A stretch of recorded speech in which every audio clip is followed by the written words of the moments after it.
Jadi ini pengalaman keluarga temen gue yang tinggal di Pulau Sumatera. Jadi sekitar tahun 2017, waktu temen gue namanya Mira pulang kampung bareng kakak perempuannya. Di situ tuh dia baru tahu hal-hal yang selama ini dia nggak pernah tahu sebelumnya. Jadi keluarganya dia itu tinggal emang di desa-desa pedalaman Sumatera. Nah pas dia pulang ke sana, Mira tinggal di rumah tantenya bareng sama om, tante, dan kakaknya Mira.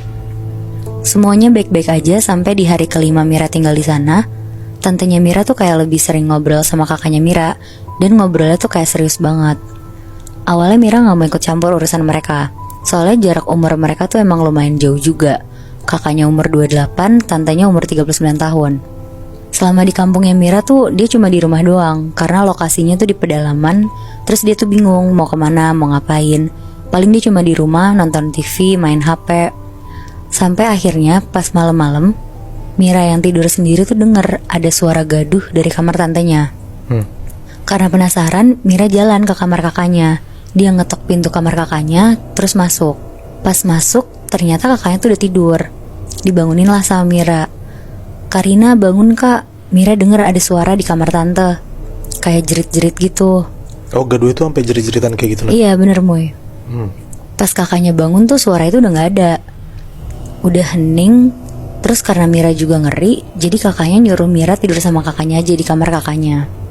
Besok paginya Mira tuh nanya ke tantenya, "Tante Asri, tante kenapa semalam teriak-teriak Tan?" Tapi anehnya ya, Tante Asri tuh gak tahu.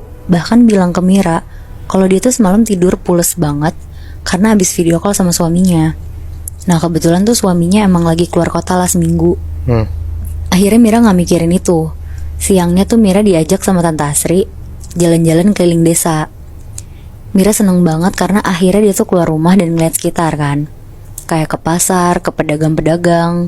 Tapi semua laki-laki tuh pada ngeliatin Tante Asri ini. Ngeliatnya kayak yang kagum, suka gitu. Padahal ya Tante Asri tuh hitungannya biasa aja gitu mukanya.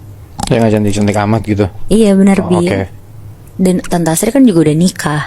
Tapi semua orang bukan yang ngeliat ke Mira atau kakaknya yang masih gadis dan cantik, malah ngeliat ke Tante Asri.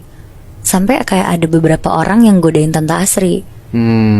Terus pas udah pulang ke rumah pun Mira tuh kayak bertanya-tanya ke kakaknya, kenapa Tante Asri sebegitu disukain sama orang-orang tadi di sana. Kakaknya tuh cuma senyum-senyum aja, tapi ya tetap gak ngejawab pertanyaan si Mira ini. Akhirnya pas udah malam, Mira tidur lagi di kamar kakaknya karena dia takut denger hal-hal aneh lagi kan. Pas udah mau tidur, lagi-lagi Mira tuh denger suara. Dan kali ini tuh bukan suara orang jerit-jerit lagi, tapi kayak suara gamelan gitu.